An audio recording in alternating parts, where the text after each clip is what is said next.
Są w życiu każdego z nas takie momenty, które pokazują, że nie ma rzeczy niemożliwych, że mniejszy może być równie skuteczny jak ten duży, dlatego z dumą witamy dziś naszych widzów z Pałacu Prezydenckiego, gdzie gościmy na zaproszenie prezydenta Andrzeja Dudy. Dzień dobry, panie prezydencie, dziękujemy za przyjęcie zaproszenia, że możemy razem się spotkać i porozmawiać. Dzień dobry, witam panów bardzo serdecznie, bardzo mi miło. A stanowimy taką większą grupę. Krzysztof Ziemiec, witam widzów Otwartej Konserwy. Paweł Musiałek, Klub Jagielloński. I Kacper Kita Państwa wita w imieniu Nowego Ładu. Panie prezydencie, to prawdopodobnie jeden z ostatnich, jeśli nie ostatni, pana taki publiczny wywiad przed końcem prezydentury, więc to chyba taki idealny moment, żeby zrobić jakieś mini podsumowanie. Która z pańskich decyzji czy momentów w tych ostatnich 10 latach uzna pan za swój największy sukces? Tak, rzeczywiście na pewno jeden z ostatnich, bo zostało 28 dni. Byli tacy, co odliczali ten czas. Teraz ja odliczam. Teraz ja odliczam, oni przestali jakoś dziwnym trafem. No dobrze, możemy się pośmiać, ale rzeczywiście zostało 28 dni. I to jest faktycznie taki moment rzeczywiście podsumowań. Wszystko dzieje się, w zasadzie wszystko dzieje się ostatni raz, tak? Wczoraj ostatnia wizyta zagraniczna, dzisiaj prawdopodobnie ostatni gość zagraniczny u mnie, czyli pani prezydent Maja Sandu, prezydent Mołdawii, która była u mnie dosłownie przed chwilą i z którą rozmawialiśmy, zresztą była konferencja prasowa wspólna. To tak troszkę nostalgicznie, tak po 10 latach rzeczywiście, ale co uważam za najważniejsze?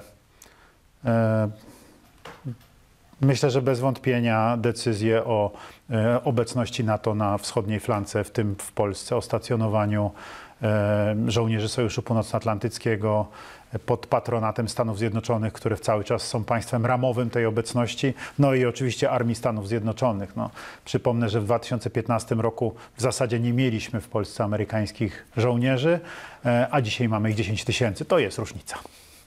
Panie prezydencie, chwali się pan w pana książce, której premiera będzie już niedługo, że dumny jest pan z tego, ile Polska zrobiła dla Ukrainy.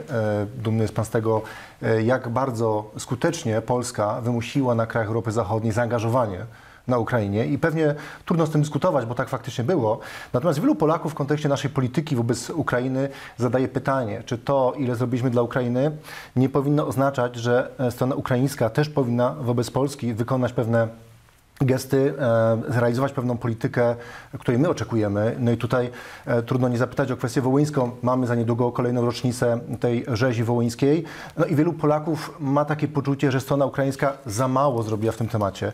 Pytanie do pana prezydenta brzmi, czy ma pan takie poczucie, że być może powinniśmy tę kwestię postawić jakoś mocniej, być może na jakimś etapie tego wsparcia dla Ukrainy, postawić to oczekiwanie wobec strony ukraińskiej w taki sposób, aby tą sprawę załatwić skutecznie, bo do dzisiaj wielu Polaków ma takie poczucie rozczarowania, że ta sprawa nie została rozwiązana. 100 razy już odpowiadałem na to pytanie, ale jeżeli pan sobie życzy, to odpowiem na nie jeszcze raz. Po pierwsze, powinno.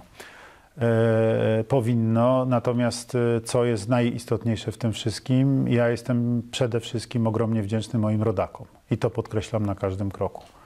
Nic by nie znaczyła ta polityka, która była realizowana przez polskie państwo, gdyby cały świat nie zobaczył Polaków, którzy pojechali na granicę polsko-ukraińską i wobec tych tłumów wtedy przechodzących przez przejścia graniczne. Przypomnę, proszę państwa, że rekordowy dzień to było 240 tysięcy ludzi, a wcześniej zakładaliśmy, że maksymalnie możliwe jest 120, że taka jest po prostu fizyczna przepustowość przejść. Okazało się, że można przepuścić 2 razy tyle, którzy przyjeżdżali na granicę i zabierali tych ludzi do swoich samochodów i do swoich domów, nie pytając ich o imię, o nazwisko, skąd pochodzą, jakie są ich poglądy, czy są przyjaciółmi Polski, czy nie są przyjaciółmi Polski i tak dalej, i tak dalej, i tak dalej. Czy ktoś z ich przodków należał do ukraińskiej powstańczej armii, czy może do OUN-u.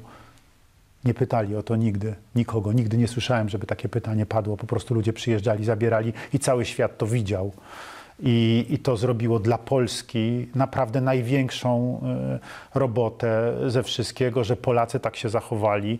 Ja odbierałem wyrazy szacunku i podziękowania z całego świata i to jest zasługa nie polityków, to jest zasługa naszego społeczeństwa, za co jestem ogromnie, ogromnie wdzięczny. I nigdy tego nie zapomnę, co Polacy, co moi rodacy potrafili w tamtych dniach zrobić, mimo tych wszystkich problemów.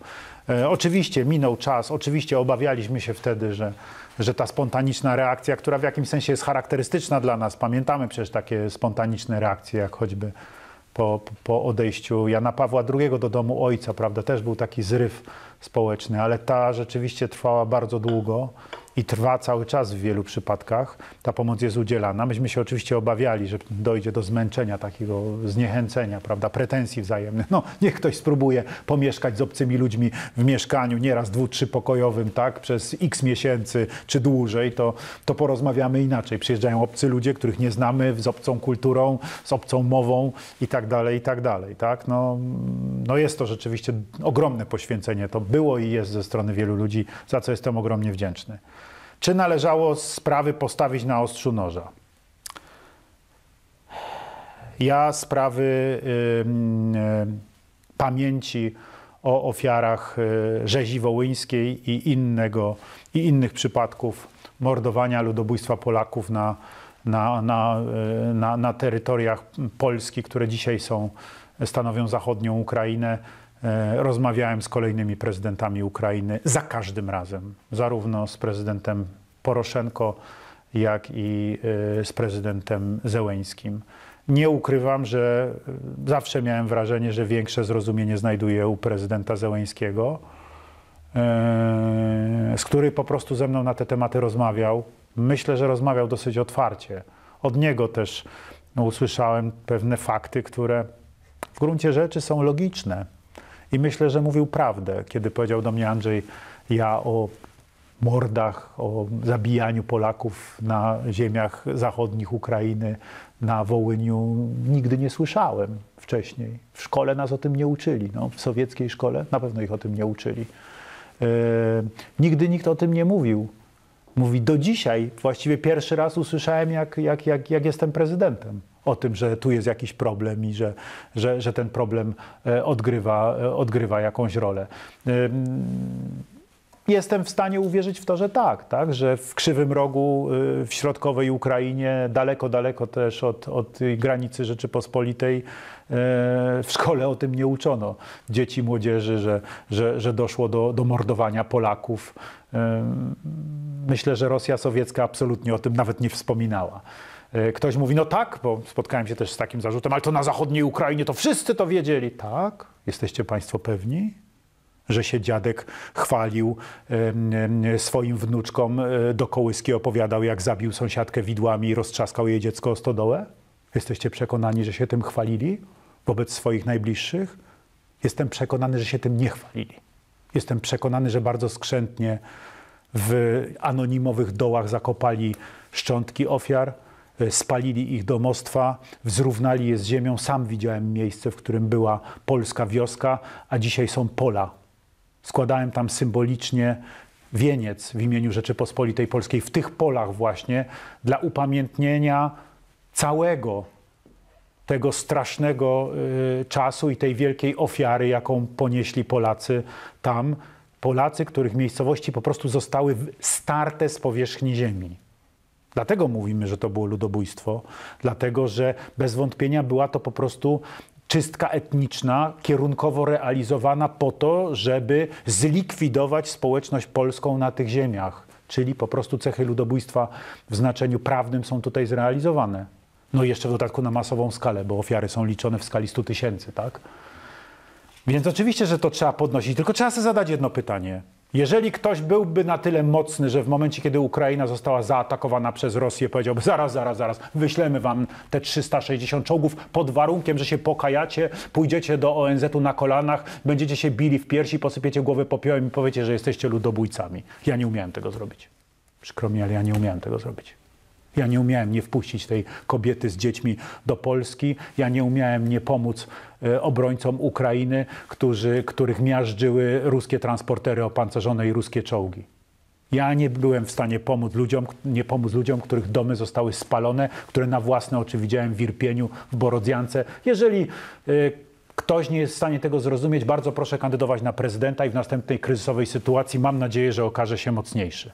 Ale ja nie mam zwyczaju sąsiadowi, któremu pali się dom, mówić: słuchaj, podorałeś mi miedzę o 2 palce, jak oddasz, to ci użyczę wody z mojej studni, jak nie, to spalcie się całą rodziną. No nie, to nie ze mną w ten sposób, okej? Ze mną tak, ja tak sprawy nie załatwiam. Oczywiście, czy powinniśmy oczekiwać przyzwoitości ze strony ukraińskiej? Tak, tym bardziej, że ja zawsze podkreślam, my nie oczekujemy tego właśnie, że Ukraińcy, nie wiem, pójdą, że międzynarodowo zostanie stwierdzona zbrodnia ludobójstwa czy coś takiego. I zawsze to mówię. Słuchajcie, nie oczekujemy tego. Nie bójcie się, że chcemy dochodzić odszkodowań od Ukrainy, że chcemy potępienia Ukrainy. Nie. Chcemy relacji dobrosąsiedzkich. Nie zbudujemy tych relacji poprzez wymuszenie na Ukraińcach, żeby zostali potępieni, żeby się na to zgodzili i tak dalej, i tak dalej. Nigdy się na to nie zgodzą. Są dumnym narodem i nigdy się na to nie zgodzą. I powiem tak, gdybyśmy my się znaleźli w podobnej sytuacji, co oni, na szczęście nigdy nie byliśmy, to też byśmy się na to nie godzili. I też byśmy tego nie przyjmowali. I też byśmy się bronili przed tym rękami i nogami. Jestem tego pewien. Natomiast jest jedna rzecz. A mianowicie chcemy, żeby pozwolili nam i uszanowali to, że będziemy tam mieli polskie nasze groby, na które będzie można pojechać, że ludzie będą wiedzieli, Polacy, że tu leżą ich najbliżsi, tu leżą ich szczątki, tu zostały odkryte, tu jest grób, tu można się pomodlić, tu można zapalić świecę, tu jest to miejsce pamięci, które jest, o które nawet my dbamy jako Polska, ale które jest szanowane przez tych ludzi z Ukrainy, Ukraińców, obywateli lokalnych, którzy mieszkają tutaj w sąsiedniej wiosce. Oni tego nie niszczą, oni tego w żaden sposób nie atakują, nie próbują tego zatrzeć. Po prostu to jest. Po prostu jest i my tam możemy przyjechać. To jest taki nasz cmentarz, jeden z wielu niestety, na który przyjeżdżamy i na którym zapalamy świece, modlimy się. To jest nasze miejsce pamięci, a oni to szanują. Według mnie to wystarczy, bo przede wszystkim musimy budować dobrosąsiedzkie relacje, dlatego to wsparcie dla Ukrainy jest potrzebne.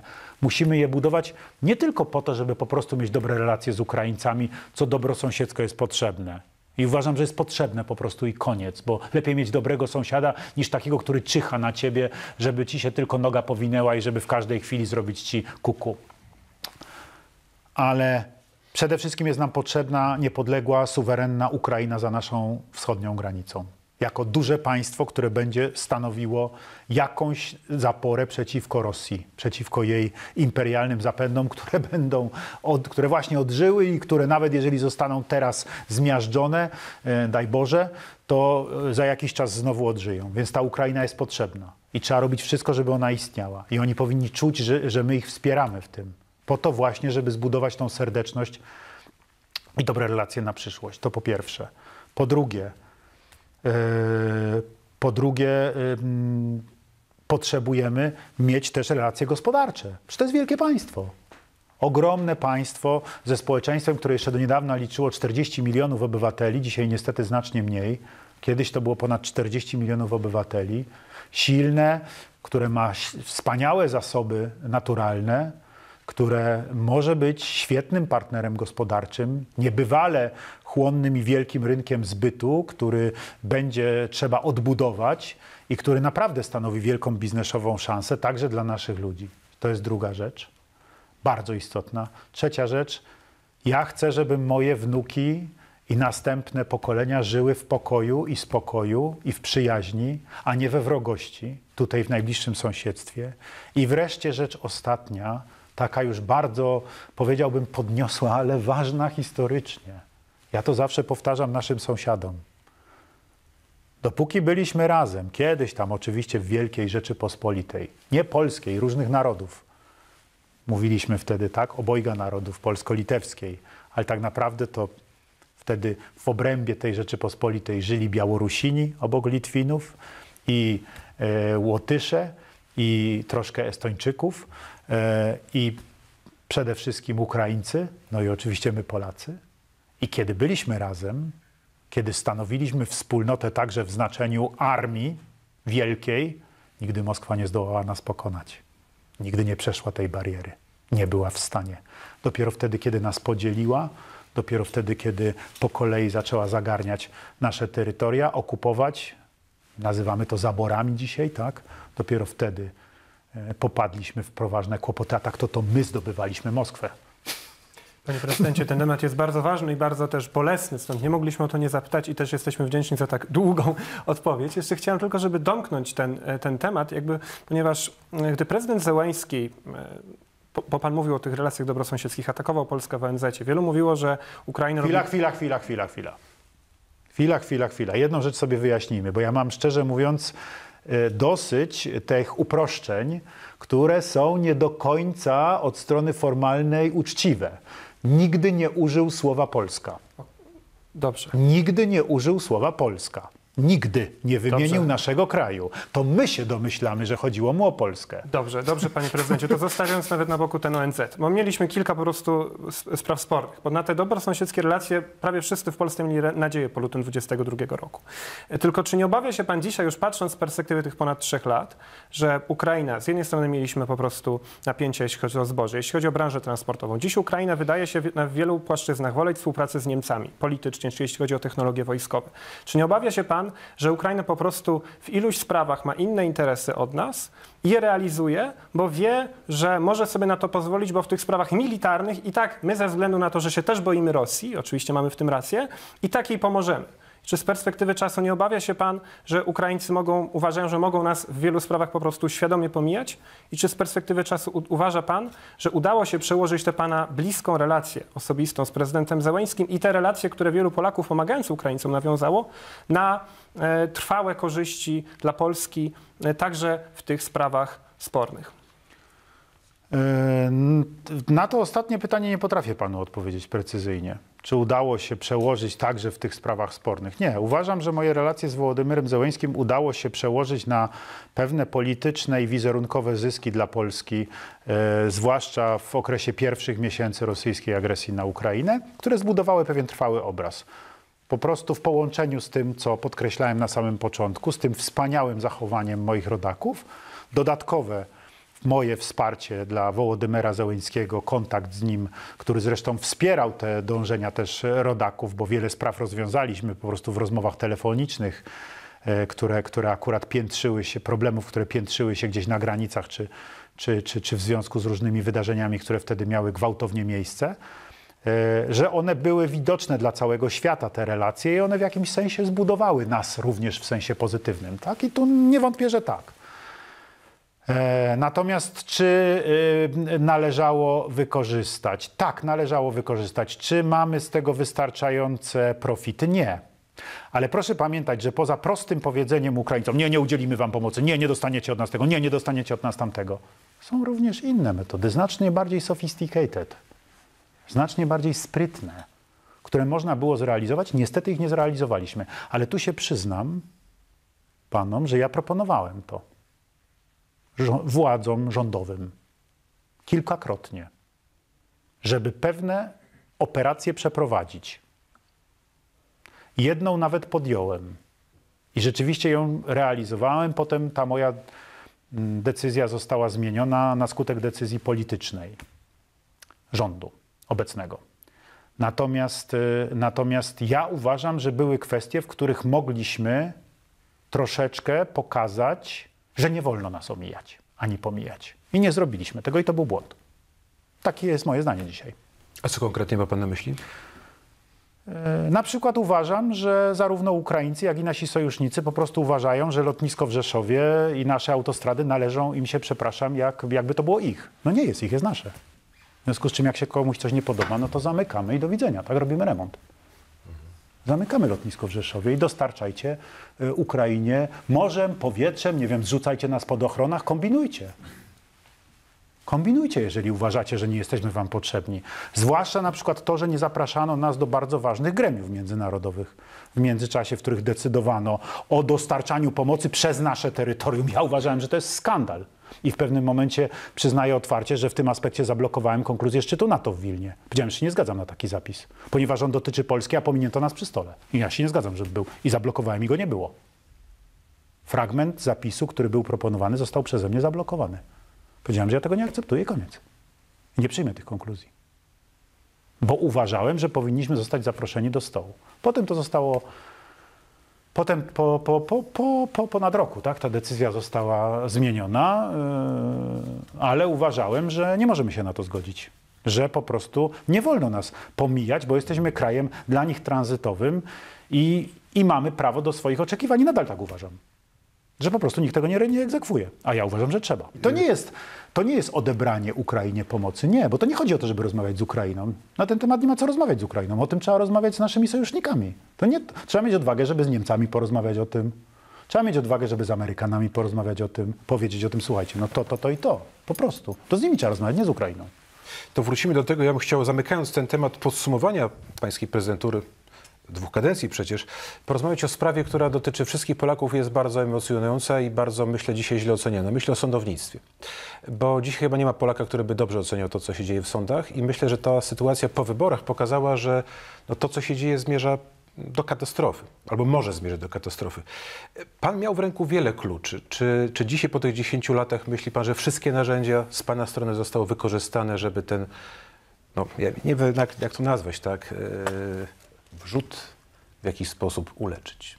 Znaczy, przede wszystkim, wie pan, to co się dzieje, panie redaktorze, to w jakiejś części jest dla mnie jednak jako prawnika oszałamiające. No jak ja widzę ludzi, których do niedawna uważano za autorytety prawnicze, którzy dzisiaj wychodzą i wzywają do łamania prawa, konstytucji i tak dalej w imię jakiegoś wyższego dobra, którym jest utrzymanie przez nich koryta i wpływów, no to ja po prostu przyznam szczerze, że resztki złudzeń już kompletnie opadają ze mnie, z kim my mamy do czynienia i o co tutaj chodziło na początku lat 90. Tak? Chodziło po prostu o stworzenie sobie układu z kolegami, najczęściej z wydziałów prawa, którzy po uszy byli umoczeni we współpracę różnej maści z komunistami, włącznie ze Służbą Bezpieczeństwa. I zaczęli zajmować różne ważne pozycje, zarabiać pieniądze, tak, pojawiać się w gremiach rządzących. Komuniści opanowywali spółki, które dzisiaj są spółkami Skarbu Państwa po części, opanowywali banki w Polsce, dokonywali różnych prywatyzacji i zaczynali być beneficjentami przemian gospodarczych, bo tylko oni wiedzieli, jak to robić i o co tutaj chodzi, tak? No a panowie zaczęli tworzyć kancelarie, które miały obsługiwać to wszystko prawnie, no więc trzeba było wejść w układ, no i właśnie weszli. I efekty tego dzisiaj widzimy.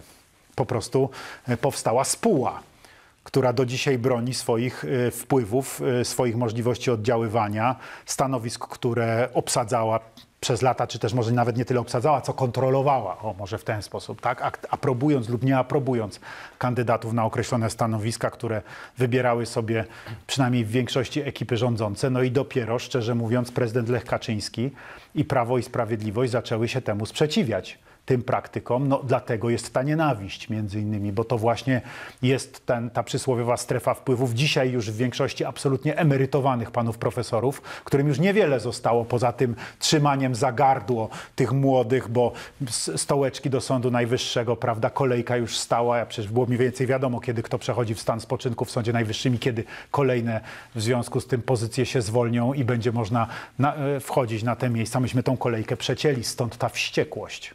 Niektórzy całymi latami czekali na to, żeby zająć to miejsce i nagle to się urwało. No więc wściekłość ich patronów, którzy nagle stracili nad tym kontrolę, a w efekcie stracili swoje wpływy. Do tej pory grzecznie byli po rękach całowani, bardzo często zachowywali swoje gabinety na uczelniach, mimo że już od iluś tam lat formalnie nie prowadzili zajęć, ale cały czas mieli, no bo cały czas mieli ten wpływ właśnie. No i nagle się ten wpływ urwał. No jak się urwał, to się urwały również i to, co dla takich starców jest najważniejsze, czyli to, żeby byli cały czas ważni. Przestano się z nimi liczyć. No i to niestety myślę, że wielu z nich doprowadziło do szału, co zresztą można zobaczyć w mediach od 10 lat. Panie prezydencie, ja dopytam w takim razie jeszcze o konkret, bo zarysował pan taką perspektywę, jaka jest geneza tego sporu, natomiast no, pytanie, co dalej, jak z tego sporu wyjść. I chciałbym zapytać się, panie prezydencie, o takie jedno rozwiązanie, które w debacie publicznej jest dyskutowane. Mówiła o tym Konfederacja, my w Klubie Jagiellońskim też zwracaliśmy na to uwagę, tak zwany reset ustrojowy. Czy pan, panie prezydencie, zgodziłby się z takim postawieniem sprawy, że być może Trybunał Konstytucyjny, który dzisiaj budzi wątpliwości, powinien zostać od początku wybrany i przy okazji warto by zmienić konstytucję w taki sposób, aby to większość kwalifikowana w parlamencie wybierała, tak aby opozycja była włączona Panie w ten redaktorze, proces. zaraz, chwileczkę. Bardzo mi przykro, wie pan, ale w takim razie Trybunał Konstytucyjny wzbudzał moje wątpliwości przez ostatnie 30 lat, bo za każdym razem wybierali go albo postkomuniści, albo lewicowi liberałowie. Cały skład wybierali. I przez całe lata w tym Trybunale nie dało się przeforsować niczego, bo tam byli ludzie o określonym profilu ideologicznym. Jak się władza zmieniła, co oznaczało kryzys demokracji w Polsce, bo ludzie źle wybrali, jak się dowiedzieliśmy, w 2015 roku, tak źle wybrali, że po prostu już gorzej się nie dało i zaczęły się normalne, rzetelne, uczciwe zmiany w zgodzie z konstytucją i wszystkimi zasadami ustrojowymi, to nagle się okazało, że kwestionowany jest Trybunał Konstytucyjny, bo cały ten właśnie wściekły establishment teraz kontestuje te zmiany jako absolutnie niedopuszczalne i niedozwolone, bo zostali odepchnięci od koryta i gwarancja, którą sobie chcieli stworzyć w postaci przyblokowania Trybunału Konstytucyjnego swoimi ludźmi wybranymi na zapas, przypominam 2015 rok, ja przed tym ostrzegałem w Wilanowie, jak otrzymywałem potwierdzenie wyboru na urząd prezydenta Rzeczypospolitej, jako jeszcze wtedy prezydent elekt, ostrzegałem, żeby tego nie robić. Kiedy wybierano sędziów na zapas, łamiąc konstytucję i ustawy w obecności prezesa Trybunału Konstytucyjnego i całej tej trybunałowej elity. W ich obecności oni doskonale wiedzieli, komunikowali się przez internet, że to jest przegięcie, ale mimo wszystko z pełną świadomością szli w złamanie prawa tylko po to, żeby sobie zagwarantować właśnie to, że oni będą mieli większość w Trybunale i w związku z tym będą decydowali o wszystkich ustawach.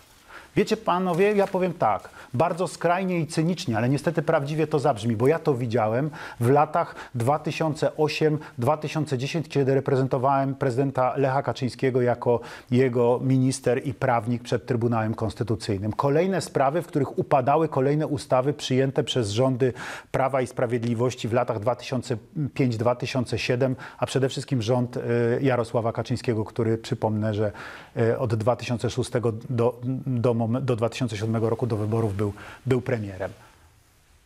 Po kolei wszystkie te zmiany, zwłaszcza istotne zmiany w wymiarze sprawiedliwości, jak na przykład szybkie postępowanie dla sędziów złapanych na gorącym uczynku popełnienia przestępstwa, tak?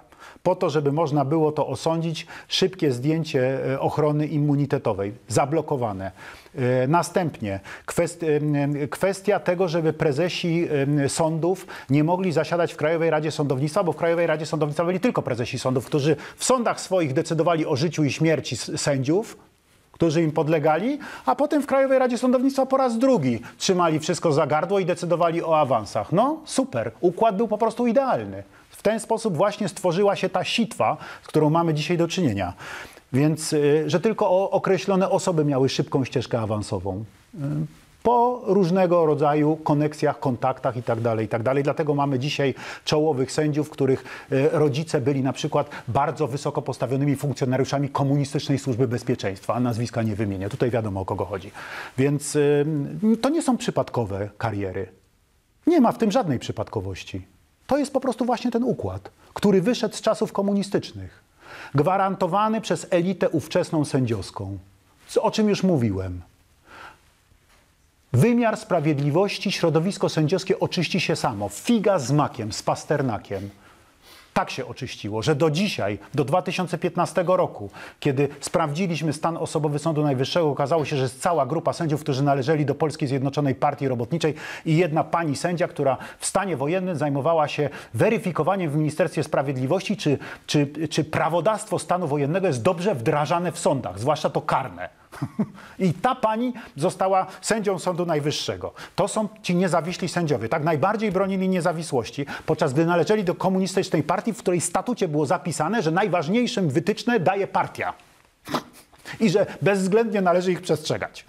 To jest niezawisłość sędziowska? No więc tacy ludzie obsiedli wymiar sprawiedliwości, który w moim przekonaniu wymagał i wymaga w związku z tym dalszej reformy. To wszystko musi zostać naprawione. Nie może być tak, ja to mówię przy każdych nominacjach sędziowskich, nie może być tak, że obywatel wie, jakie są poglądy sędziego.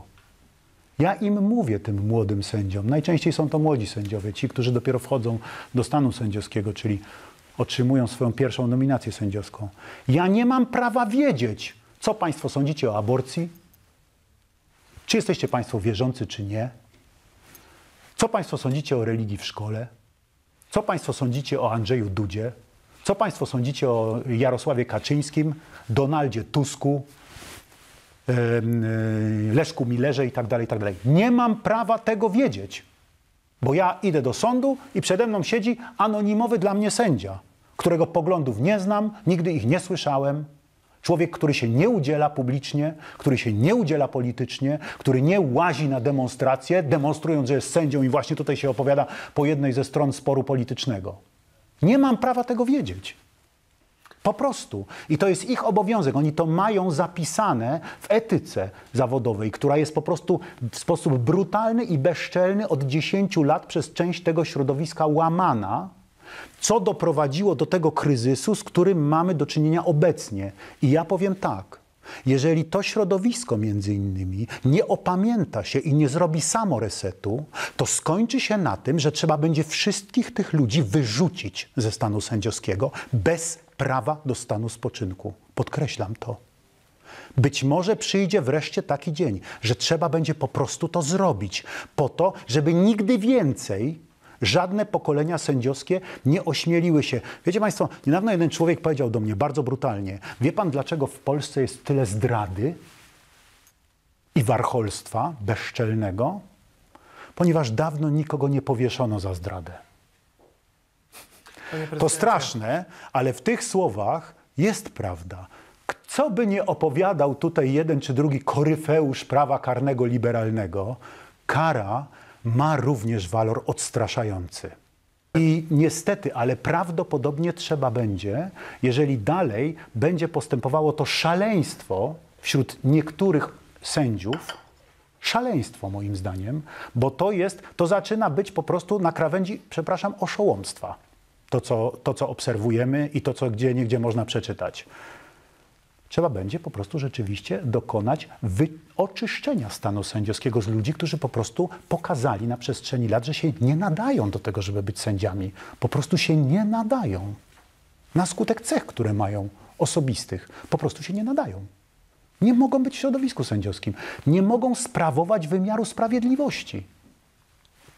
Panie prezydencie, być może za 2 lata będziemy mieli kolejną szansę na głębokie zmiany w Polsce. Za 2 lata minie także 30 lat od uchwalenia konstytucji, która od początku była przygotowana przez parlament mało reprezentatywny, ponieważ aż 35% partii, przede wszystkim konserwatywnych, było wtedy pod progiem.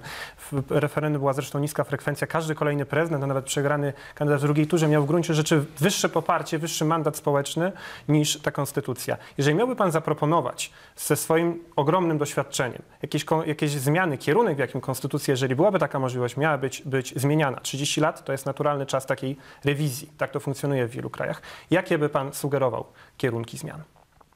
Panie redaktorze, jeżeli ludzie uznają, że w Polsce potrzebna jest nowa konstytucja i tak fundamentalna jakaś zmiana ustrojowa, to tak wybiorą w wyborach, że taka możliwość będzie. Dzisiaj nie ma. Po prostu.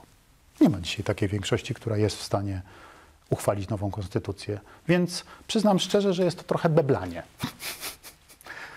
Od 30 lat się o tym mówi. Nie. Jeżeli się okaże, że nastroje że tak sprawa została, przepraszam za określenie, przegrzana przez te środowiska, o których przed chwilą wspominałem, które uważają, że konstytucje mogą sobie interpretować dowolnie, jak im się podoba, że z artykułu 2 konstytucji można wyprowadzić słonia, jeżeli ktoś ma ochotę. Bo tak robią. Że konstytucji nie należy czytać literalnie, tylko należy czytać w zależności od tego, jak pasuje i jaka jest ochota dla nich w danym momencie. A w razie czego można powiedzieć, nie, jest stan wyższej konieczności, można nie przestrzegać konstytucji. Można robić całkowite bezprawie. Pan premier może rządzić dekretami. Dekretami może stanowić ustawodawstwo, bo to jest stan wyższej konieczności. I tu wychodzą wielcy koryfeusze prawa, prawda, prezesi Trybunału Konstytucyjnego i opowiadają takie brednie, jak całkowicie nieodpowiedzialni ludzie. Jak nieodpowiedzialni ludzie całkowicie, po prostu. To ja mówię bardzo spokojnie. Być może doprowadzą do tego rzeczywiście, że w naszym społeczeństwie zarysuje się i umocni się tak głębokie przekonanie o tym, że potrzebujemy nowej konstytucji po to, żeby pewne rzeczy zamknąć i odsunąć, że rzeczywiście zostanie wybrana po prostu większość konstytucyjna. Na razie dzisiaj nie ma na to jeszcze, póki co pola moim zdaniem, przynajmniej dotychczasowe wybory, jak obserwuję, to pokazują. Być może, że te, które będą za 2 lata już będą przynosiły inne sygnały, ale jeżeli dalej będzie tak, jak pan mówi, czyli ta sytuacja będzie się pogłębiała, ten kryzys w wymiarze sprawiedliwości, to szaleństwo, ta pogoń za czarownicami, której w tej chwili jest połowa wymiaru sprawiedliwości, żeby była jasność, bo ja nominowałem ponad 4000 sędziów, co mniej więcej stanowi połowę wszystkich, jacy są, tak? W związku z czym, a jakaś grupka będzie postulowała, że należy ich wszystkich, nie wiem, wyeliminować z zawodu, przeczołgać po prostu, połamać im kręgosłupy, nie wiem, wytatuować im na czole, że źle zostałem nominowany i tak dalej, no to rzeczywiście to się skończy tak głęboką reformą wymiaru sprawiedliwości, że z tego, co sobie zbudowali panowie na początku lat 90. tego układu, kamień na kamieniu nie zostanie. Kolejny wątek, panie prezydencie, pana prezydentury tych 2 kadencji to są relacje i stosunki z Ameryką, szczególnie z prezydentem Donaldem Trumpem, co też podkreśla pan w tej książce, o której mówiliśmy, która wychodzi na początku sierpnia. Ja zapytam pana, skoro macie takie ze sobą dobre relacje, to może pan ujawni nam tutaj, kiedy prezydent Trump przyjedzie do Polski, czy rzeczywiście może to być 6 sierpnia? Nie ujawnię. Dlatego, że wiem. pan nie wie, dlatego, że nie chce. Nie no, panowie, no zejdźmy tutaj naprawdę z niebios na ziemię.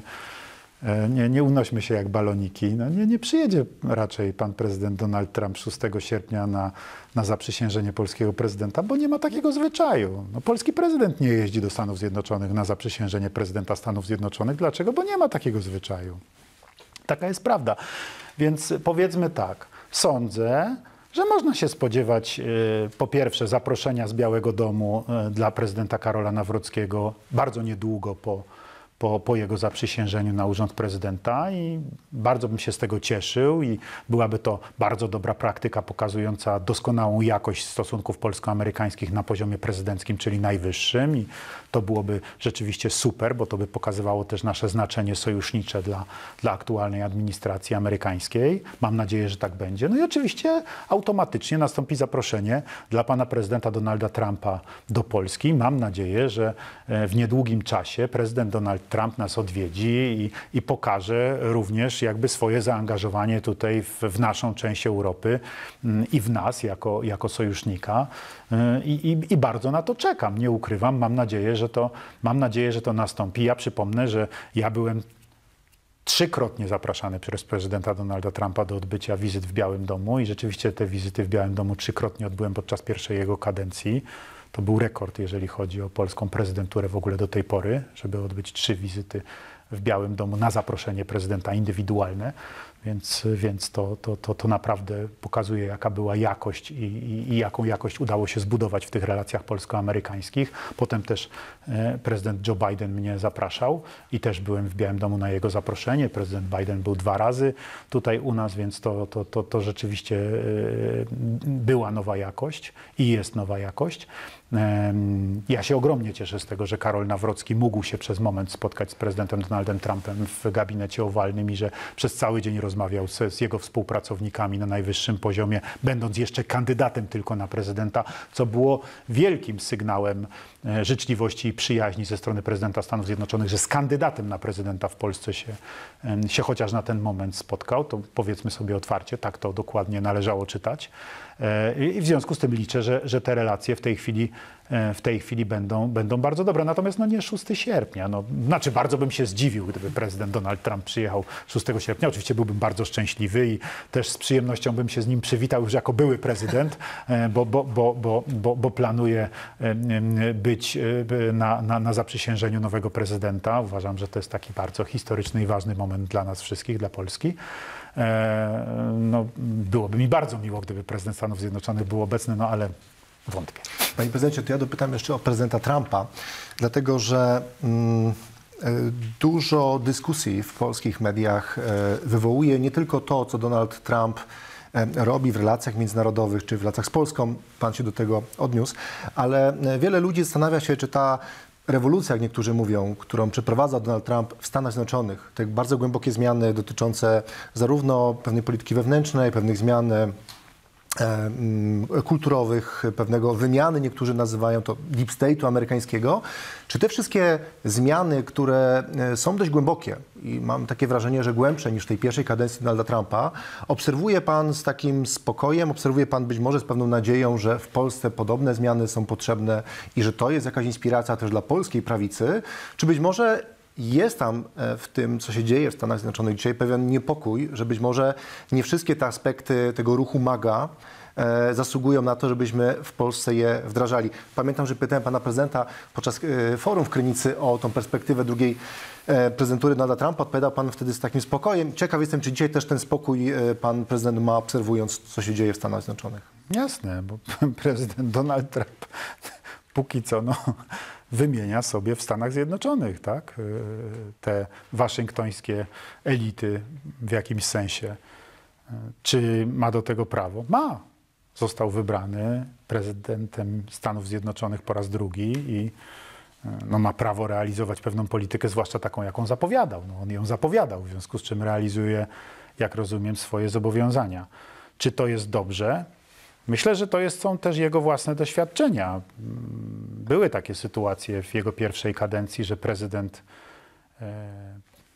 pewne rzeczy zapowiadał w rozmowach, czy to w cztery oczy, czy delegacji. Umawialiśmy się co do pewnych spraw i nie udało się ich dopełnić. Ja wiem, dlaczego nie udało się ich dopełnić, ponieważ te plany i obietnice, które prezydent Donald Trump formułował, po prostu grzęzły właśnie w tym blokującym urzędniczym establishmencie, który po prostu sabotował politykę prezydenta Donalda Trumpa. Nie oszukujmy się, po prostu ją sabotował w wielu aspektach. No i prezydent Donald Trump tym razem, wróciwszy do Białego Domu na drugą swoją kadencję, po prostu postanowił to zmienić. I powiem państwu otwarcie, wcale się nie dziwię. Wcale się temu nie dziwię.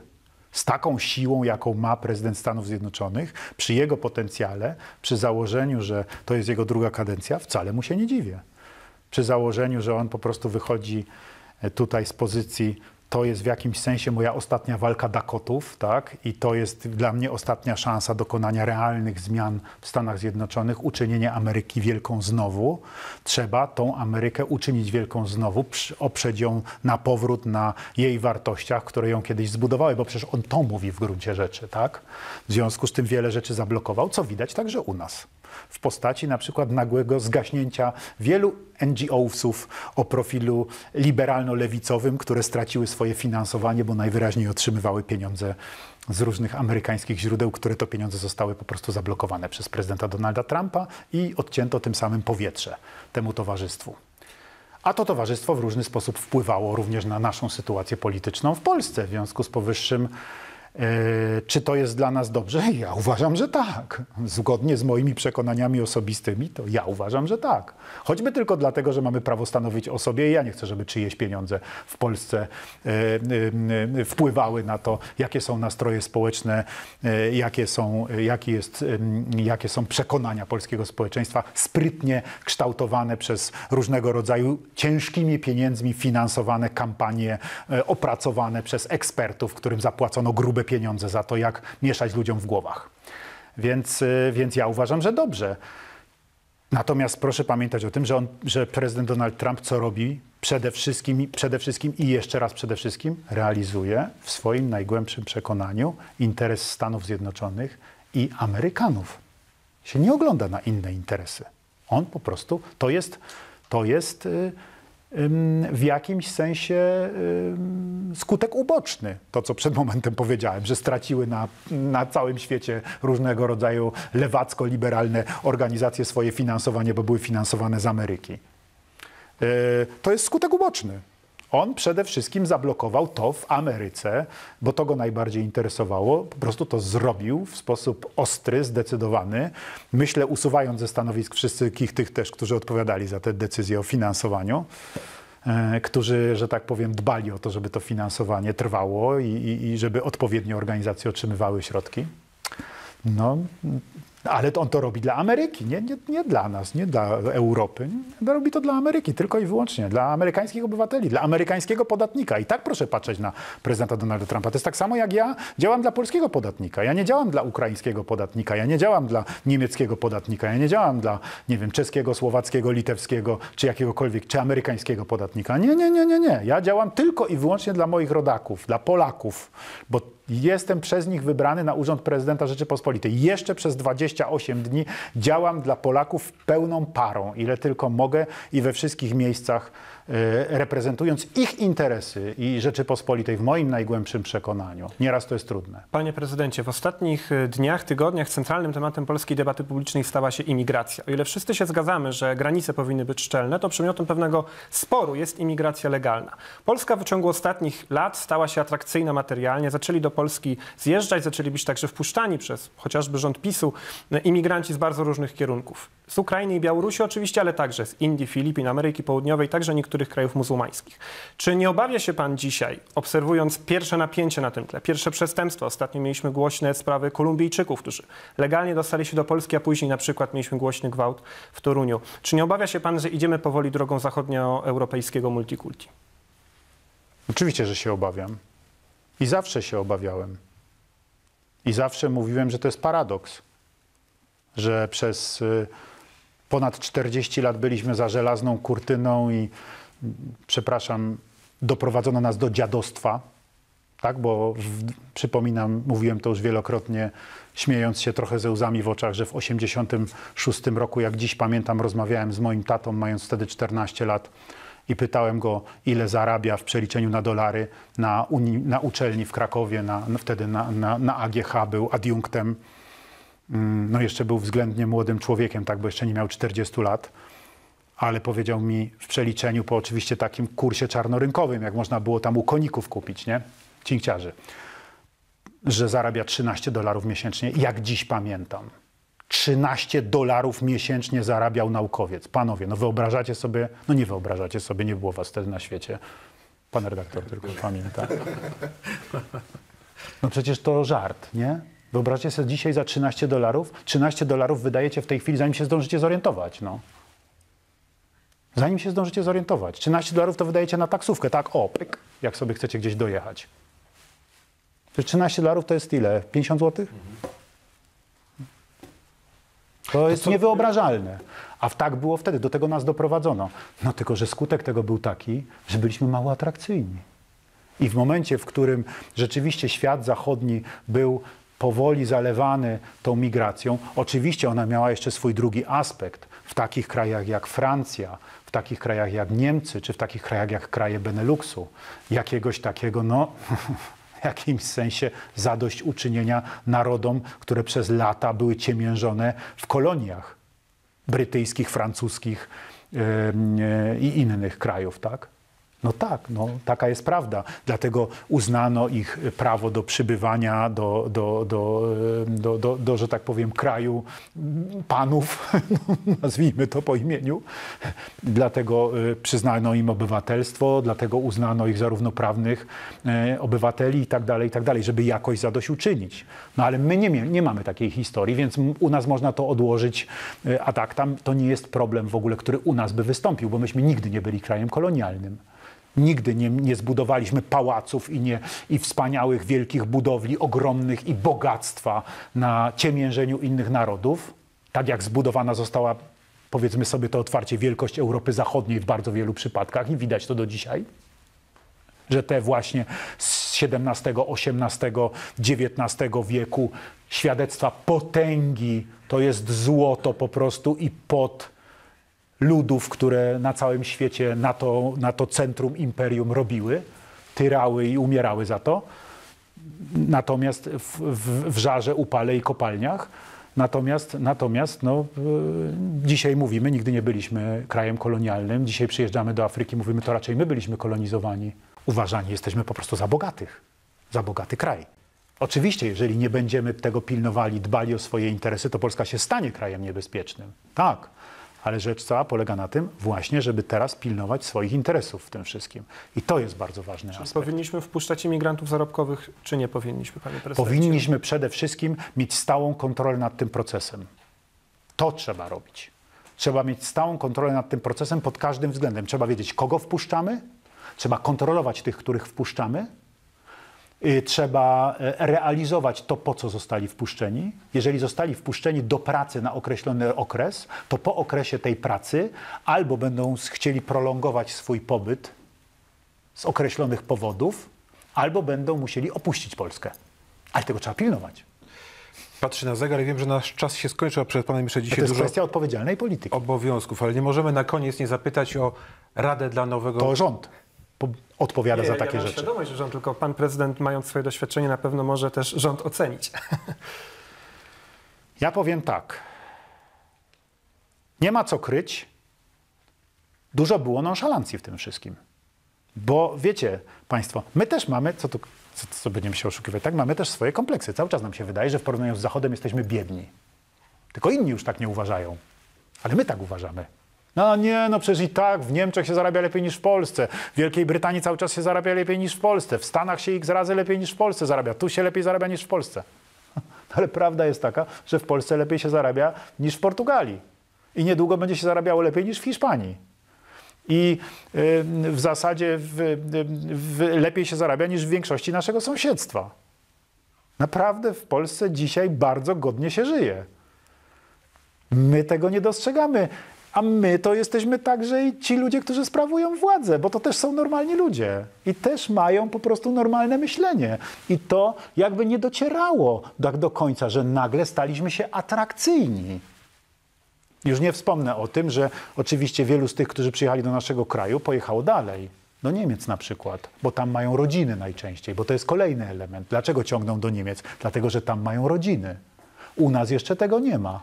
Panie Bo prezydencie, bardzo nie chcę, niewielu żeby spośród nich obwinił ma nas pan rodziny. później, że się spóźnił przez nas na kolejne spotkanie ważne. Ostatnie krótkie pytanie na W koniec. każdym razie trzeba prowadzić bardzo rozsądną i bardzo taką uregulowaną, ale twardą politykę migracyjną. Przede wszystkim właśnie jeżeli chodzi o te kwestie migracji zarobkowej, bo my potrzebujemy rąk do pracy, potrzebujemy specjalistów, którzy są rzeczywiście na świecie i chcą przyjeżdżać, spawacze, inni do stoczni i tak dalej. Abstrahując dlaczego, bo nasi niestety dawno temu zostali kupieni przez zachód Europy, kiedy Donald Tusk zlikwidował polskie stocznie. Ale to jest zupełnie inna sprawa, zostawmy to na razie. Tylko że musimy mieć nad tym wszystkim kontrolę. Musimy wiedzieć, co się z tymi ludźmi dzieje i ten mechanizm musi zostać stworzony. Nie da się go stworzyć inaczej niż na poziomie rządowym. Jedna krótka rada na koniec dla przyszłego prezydenta, szczególnie w kontekście czekającej jego kohabitacji, a pan ma tutaj to doświadczenie.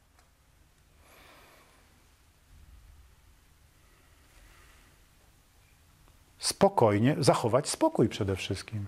To jest rzecz najważniejsza, tak i myśleć rozsądnie. Też słuchać tego, co mówią ludzie. Pamiętać o tym, jakim miało się program.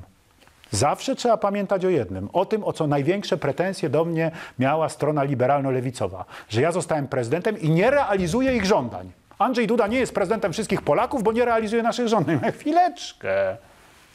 Przecież ja szedłem do prezydentury z określonym programem. Obiecałem wyborcom, że ja zrealizuję ten program. Wyborcy mnie wybrali, bo w większości, jak się okazało, oczekiwali realizacji właśnie tego programu, a wy macie pretensje, że ja ten program realizuję? Chyba żartujecie. I macie pretensje, że ja nie realizuję waszego programu i czy waszych punktów widzenia, które były punktami widzenia mojego oponenta w wyborach? No nie. No nie miejcie takich oczekiwań, bo ja nigdy nie obiecywałem, że ja to zrobię, co wy chcecie. Nie, ja nie jestem tutaj od tego.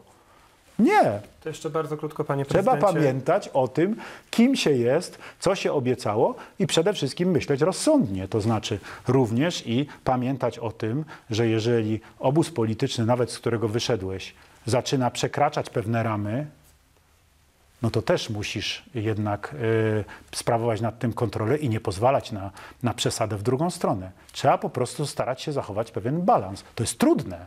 Bo przychodzi dzień, tak jak ja miałem, że jesteś atakowany z obydwu stron. Tak.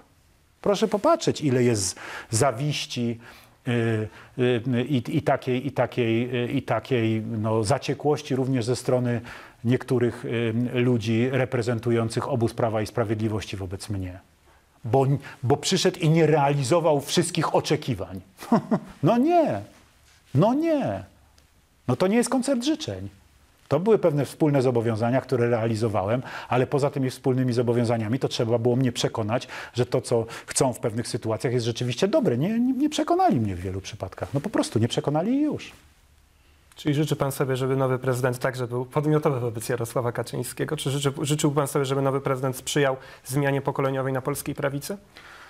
Zmiana pokoleniowa w polskiej polityce jest potrzebna. Po prostu. Koniec i kropka. Pokolenie naszych ojców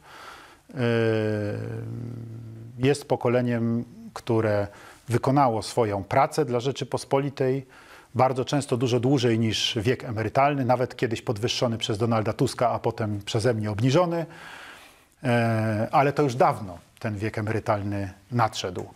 I czas pomyśleć o tym, żeby popatrzeć na politykę trochę z dystansem i zrobić miejsce dla tych, którzy mają więcej energii i świeższą głowę. W prezydenturze czy na urzędzie prezydenta również następuje zmiana na człowieka młodego o 10 i nawet więcej, o 11 lat młodszego ode mnie, tak? Najmłodszego równolatka kiedyś prezydenta Aleksandra Kwaśniewskiego. Ja miałem 43 lata, kiedy zostałem prezydentem. Karol Nawrocki ma 42 lata w tej chwili. Aleksander Kwaśniewski też miał 42 lata w 1995 roku, kiedy został prezydentem Rzeczypospolitej. Młody człowiek przyszedł na urząd prezydenta Rzeczypospolitej. Ja się z tego cieszę. Dobrze. Dobrze, że przyszedł młody człowiek, bo w dzisiejszych czasach prezydentura w Polsce wymaga siły. Normalnie po prostu fizycznej siły, żeby wytrzymać nieraz natłok obowiązków, które trzeba wykonywać, często nie śpiąc w nocy, latając samolotami po różnych strefach czasowych i za każdym razem wstawać po to, żeby wykonać dobrze swoją robotę dla Polski. Prezydent Andrzej Duda, dziękujemy bardzo za to spotkanie, że pan znalazł czas, żeby z nami się spotkać, z naszymi 3 redakcjami. To życzymy teraz chyba urlopu, żeby pan wypoczął, a później Nie, spokojnie. do kolejnych obowiązków. Spokojnie. No, czas pokaże, jakie będą potrzeby. Ja, tak jak mówiłem ostatnio też tutaj do panów kolegów dziennikarzy, tak ja w 2006 roku przyszedłem do polityki, bo w jakimś sensie miałem takie poczucie, że zostałem wezwany do tego, żeby zostawić dotychczasową swoją działalność prawniczą i przyjść służyć Rzeczypospolitej. I cały czas do tego tak podchodzę. Jeżeli będzie takie oczekiwanie, żebym dalej służył Rzeczypospolitej i będzie konkretna propozycja, którą mógłbym realizować i nie będzie pozostawała w niezgodności z pewną godnością i dotychczasową tradycją byłego prezydenta Rzeczypospolitej, tak mówię ogólnie. Na przykład przyjęliśmy, że nie startuje w wyborach, prawda? Żeby nie walczył o mandat w okręgu wyborczym do Sejmu, czy do Senatu, czy do Parlamentu Europejskiego, gdzie walki są najbardziej krwawe. To jeżeli będzie to jakaś taka propozycja, która nie będzie tutaj pozostawała w kolizji, i będzie realna do wykonania, to ja ją podejmę oczywiście, bo uważam, że skoro będzie takie zapotrzebowanie, to trzeba służyć i trzeba zakasać rękawy i po raz kolejny iść do pracy dla Rzeczypospolitej, takiej bardzo, że tak powiem, dużego formatu, tak? Natomiast oczywiście działając na różne sposoby jako były prezydent, w taki czy inny sposób wokół polityki, powiedzmy, określmy tak to, oczywiście dalej będę się starał działać dla Rzeczypospolitej. To jest coś, co już jakby mam wpisane w swój życiorys. Zatem mamy nadzieję, do zobaczenia. Dziękuję bardzo. Dziękujemy, kłaniamy się także naszym widzom. Dziękujemy, że byliście z nami. Do zobaczenia. Do zobaczenia. Do zobaczenia.